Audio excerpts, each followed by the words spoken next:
নমস্কার বন্ধুরা, রান্নাবাটি সাহায্যমাটি পরিবারে সবাইকে স্বাগত জানাচ্ছি। আজকে আপনাদের সাথে শেয়ার করতে চলেছি একদম ভিন্ন স্বাদের একটি ম্যাগির রেসিপি। ম্যাগি উইদাউট ম্যাগি মশলা এবং অনিয়ন গার্লিক মানে পেঁয়াজ রসুন ছাড়া একদম নিরামিষ। চলুন তাহলে শুরু করে দেওয়া যাক ঝটপট করে। আমি এখানে একটা ফ্রাইং প্যান নিয়েছি, গরম করে 1 চামচ সাদা তেল দিয়ে দিয়েছি, তার ওপর 1 টেবিল স্পুন বাটার দিচ্ছি মোটামুটি আন্দাজ মতো। চাইলে পুরোটা সাদা তেলে করতে পারেন। সাদা তেলটা দিলাম যাতে বাটারটা না পুড়ে যায় তার জন্য।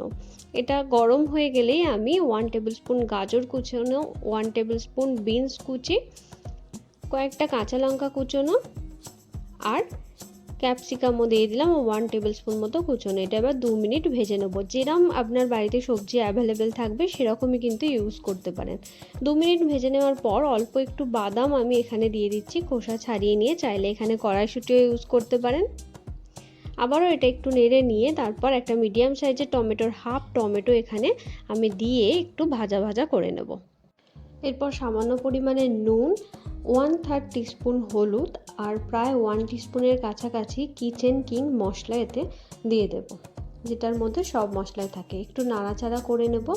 তারপর একটা ম্যাগির প্যাকেট এখানে একটু ভেঙে ভেঙে অ্যাড করে নেব। এটা 10 টাকার যে প্যাকেটটা পাওয়া যায় এবং এটা আটা ম্যাগি নুডলস, এটা আমি অ্যাড করে দিচ্ছি। এরপর এতে আমি 1 গ্লাস মতো জল দিয়ে দেবো। আমি এটা একটু ড্রাই রাখতে চাই, সেই জন্য জলের পরিমাণটা 1 গ্লাস দিচ্ছি। যদি কেউ গ্রেভি মতো খেতে চান আর একটু জলের পরিমাণ বাড়িয়ে দিতে পারেন। তো একটা পিঠ ভিজে গেলে আমি অন্য পিঠটা উল্টে দেবো।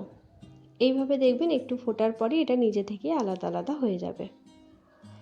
দেখুন কিছুক্ষণ পর এটা পুরোটাই ভেঙে ভেঙে গেছে। এবার এটা আমি হাই ফ্লেমে করে একটু ফুটিয়ে নেব। এটা এখনও মোটামুটি 3 মিনিট মতো সময় লাগবে। তো 3 মিনিট পর দেখুন অনেকটাই জলটা টেনে গেছে। এবার আমি এর ওপর থেকে একটু চিজ স্প্রেড করে দেব।